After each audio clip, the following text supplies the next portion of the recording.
Kinilala ni Pangulong Aquino ang naging kontribusyon ni Ricky Carandang na nagbitiw sa kanyang tungkulin bilang isa sa kalihim ng Presidential Communications Group.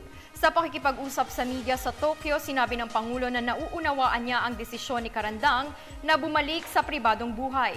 Samantala, pag-uusapan pa niya kung kailangan nang ibalik sa dati ang sistema ng pagkakaroon ng Office of the Press Secretary.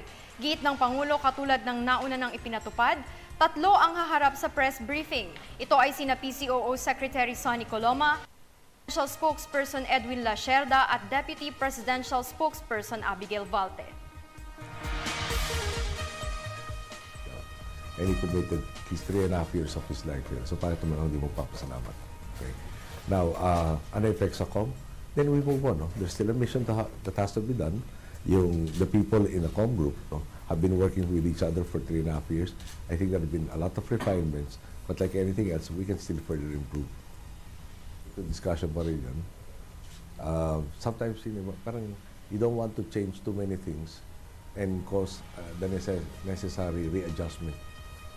If not necessary, we won't change.